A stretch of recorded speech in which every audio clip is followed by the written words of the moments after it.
Over the years, we've had the opportunity to explore countless corners of Europe, and it's become a tradition for us to holiday here every year, usually in our motorhome. But there's one experience we've never had, a river cruise. I mean, we've enjoyed a few sea cruises, but this time we were ready to try something completely different. Having previously travelled down the Rhine and Moselle, we decided it was time to explore one of Europe's most iconic rivers, the Danube.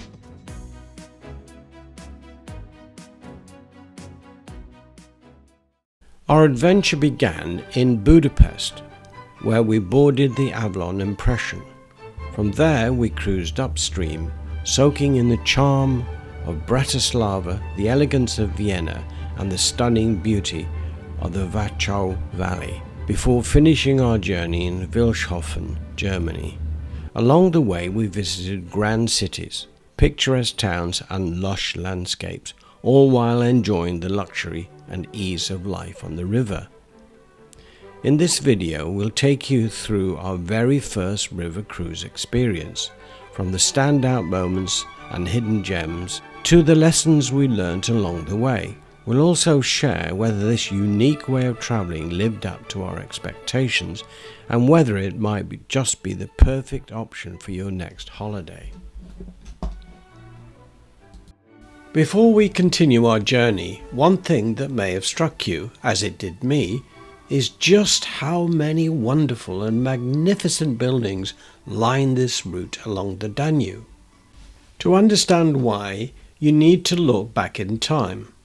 Until the end of the First World War, much of this region belonged to the Austro-Hungarian Empire, a vast, powerful and wealthy force in European history. The Danube was its lifeline, a vital artery for trade, communication and control. As a result, the empire poured its riches into the cities along the river, turning them into showcases of imperial pride. The first map shows the Austrian-Hungarian Empire before 1918, stretching from modern-day Italy to Ukraine. It encompassed a vast and diverse region. Cities like Vienna, Budapest and Bratislava and many more along the Danube were all part of this powerful empire. This map shows the same region today, now divided among many independent nations, governance and culture. So, come with us on this 7-night cruise aboard the Avalon Impression along the mighty Danube, a river that's carried emperors, armies and now us, armed with cameras, comfortable shoes and an ever-increasing waistline. From Budapest to Wilshofen, we floated through history, elegance and just a touch of imperial drama. Although some of us had been up since 2:30 to catch the early flights, that night we were treated to a sail down the river to see the lights in Budapest. And what a treat that was.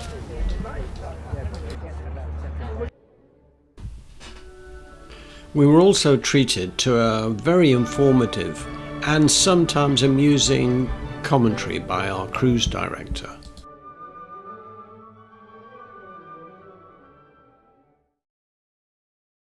High technology air conditioning system. So if you look on the right hand side of the building, you see a horseman. Can you see the horseman? A big statue on the right hand side of the parliament. Over there was a huge change of the castle district. Why do we have the Hilton Hotel up there?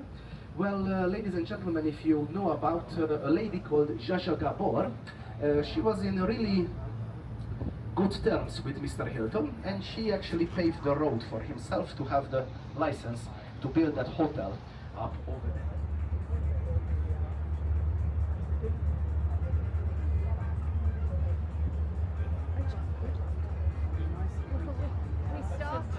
When we are underneath, then you need to make some noise. So when you are underneath from the front, just make some noise, and then when it gets back, also everyone else. Do it, do it. Let's hear you. Let's greet the Hungarians. Well done, well done. Well done. All right. So This was the Liberty Bridge, or actually the official name of this one is Franz Joseph Bridge, which was of course the Habsburg Emperor.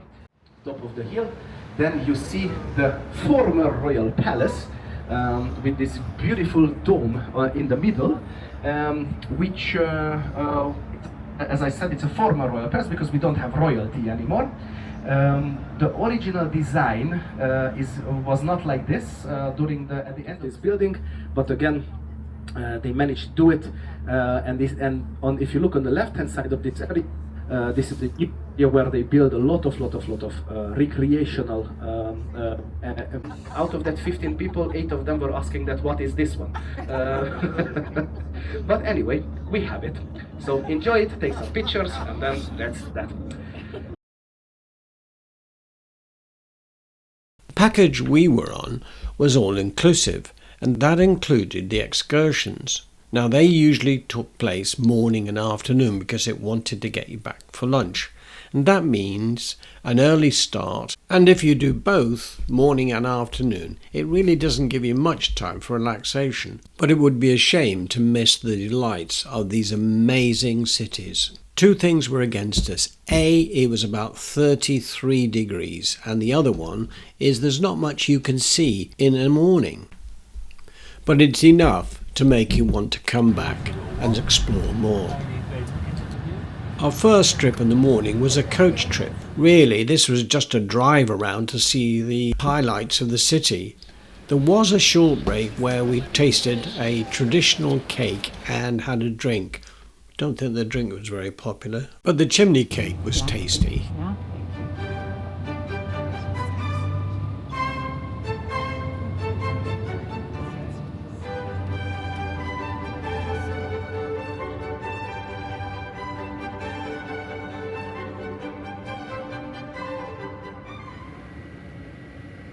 The bridge was built at first, then the tunnel, and people just said this is the reason why the chain bridge was built, because they needed some stones for the building of the first stone bridge. But you know, it's not true, because the bridge was here already. Every trip we had was accompanied by an excellent guide. You learnt a lot. Remember we passed the Fisherman's Bastion on the way in? Well, now we're up the top at the back of it. This is an aerial view of where we were and the view that we could see.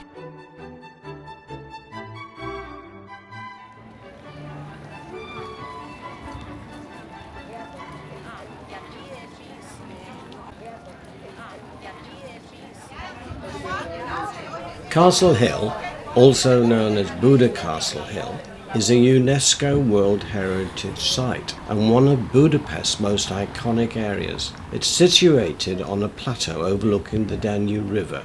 It's a historic district packed with significant monuments, museums and residential neighbourhoods. It offers stunning architecture, cobblestone streets and a panoramic view. It was busy, but there were plenty of places to eat.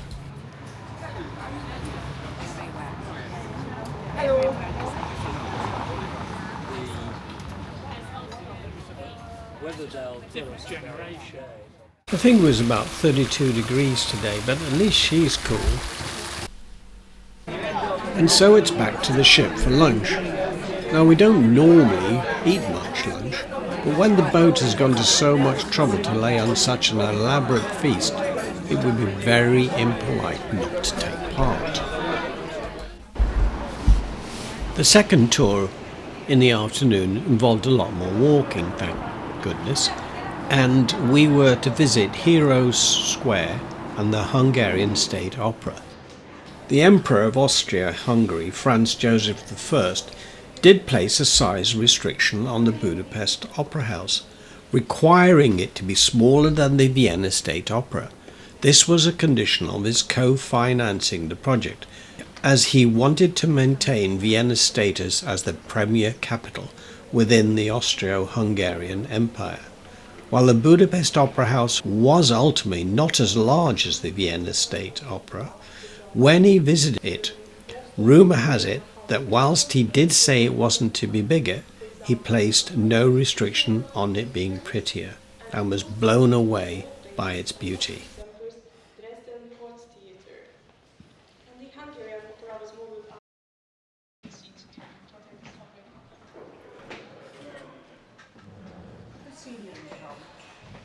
Oh yeah, yeah.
Of course, no trip would be complete without a visit to a famous cafe. This cafe must be about 100 different varieties of cake made fresh every day.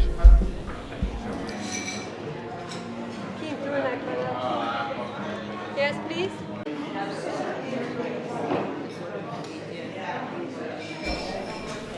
The guide seemed really proud of their underground. It was opened in 1896 and it is the world's second oldest electrified underground railway after the City and South London Railway of 1890. I was expecting something really elaborate, but it wasn't. So back on the coach to visit Heroes Square. Heroes Square was constructed in 1896 for the millennium of the Magyar conquest of Hungary. It's one of Budapest's most symbolic spots. This esplanade, with its monuments, is a tribute to the founders of Hungary and a memorial to the country's historic figures. It's also referred to as the Tomb of the Unknown Soldier.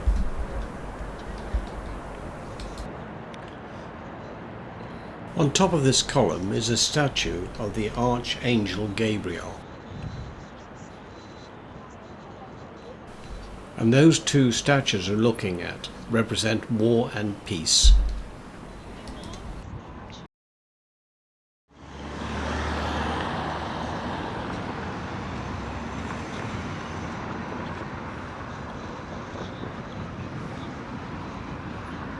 Városhunyad Castle is one of the romantic castles in Budapest. It's located in the city park and it's by the boating lake, which transforms into a skating rink in winter.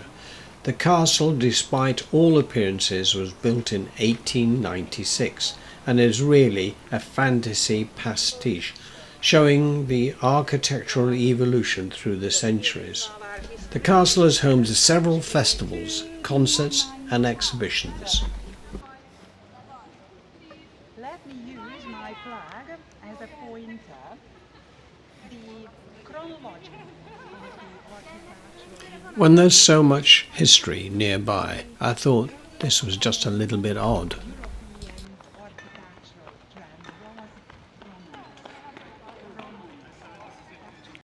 It's been an excellent tour, but boy, at 35 degrees it was a little bit hot. So I'm glad to be back to an air-conditioned boat. I don't see many people on the top deck at the moment, probably because it's so warm.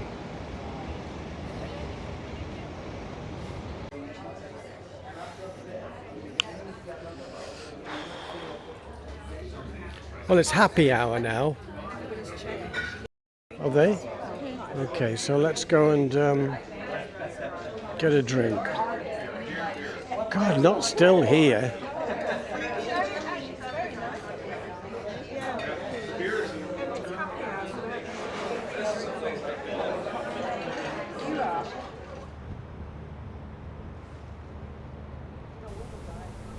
So we leave Budapest on our way to Bratislava. I believe we're going to get there about 10 o'clock in the morning, but we do have this wonderful trip down the river again.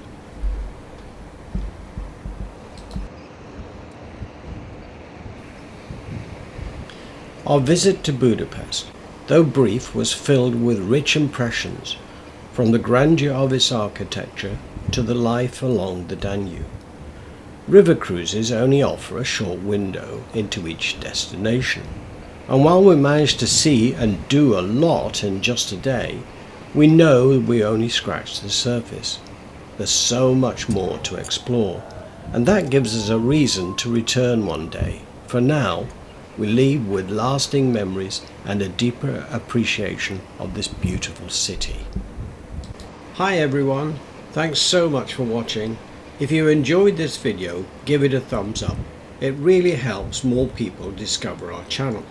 Also, we'd love to hear from you, so drop a comment below with your thoughts or any questions.